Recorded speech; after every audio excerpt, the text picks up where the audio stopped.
This is incredibly exciting. When you have an opportunity to touch a life for eternity, nothing can be more exciting than that. To see a kid get it, to see the light bulb turn on, to see an adult find purpose and meaning, to see young adults desiring to give back because they've been given to, nothing is more exciting than that. I felt like for a while, if we're honest, we probably babysat some kids, but with this current leadership team in the last 5 years or so, it's been a new day, and that we have seen depth and enthusiasm, and now the maturity of this team and the teams that they've built have created something special, I think, that is building momentum. It's really important to me that I get a chance to hang out with teenage girls who have maybe never heard that they are valuable, that they matter. It's always been a challenge to share Christ, but nowadays you're facing the challenge of an information generation, where they can go and Google the information that you're giving them. And so I think the thing that makes a difference in reaching today's youth is that relationship building, and to not just be sharing information about Jesus, but to be sharing Jesus in our relationship and in a personal way. Students of culture discovered many years ago that adolescents, preteens between the age of 11 and 13 were beginning to ask more profound and significant questions about life. So we felt like that was a great opportunity to engage them. And we call it wildlife because developmentally, they are exciting, they are energetic, they are a bundle of energy. And so thus the name wildlife. And so we get an opportunity to engage adolescents with all of the energy and spirit and rambunctiousness that they possess, along with engaging them with the more profound questions that they're beginning to ask. In wildlife, we get to tell kids, you're loved because you're God's, and that Jesus cares about you not because of what you do or where you've been or where you think you're going, but because you're His right now. Thankfully, over the last 5 years, we've seen growth, and it hasn't been at the cost of losing our inner city outreach. So now it is both inner city and more diverse communities throughout the community.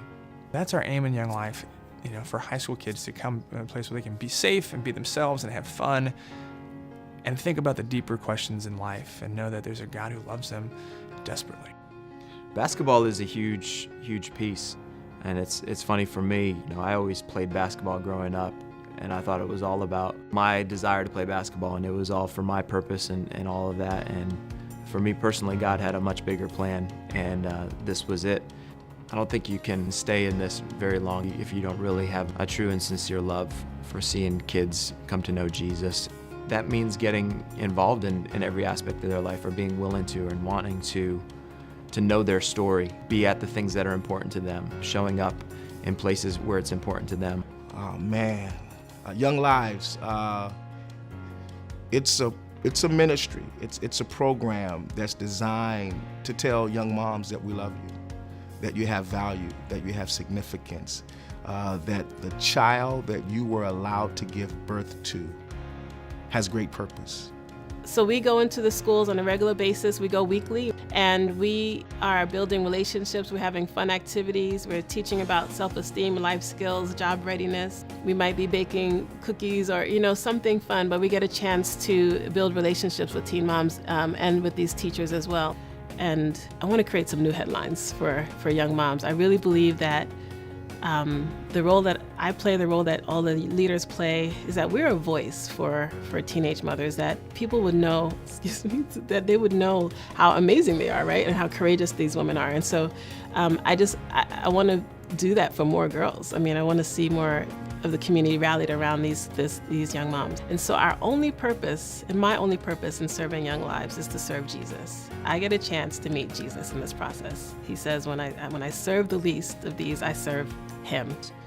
And so for us as Danbury, as a leadership team, to feel like a family, to interact like a family, to laugh and go out and eat and have fun and hang out, and also be serious and go through the tough times with each other, and even disagree on certain things if it comes to that, but be able to stay a family.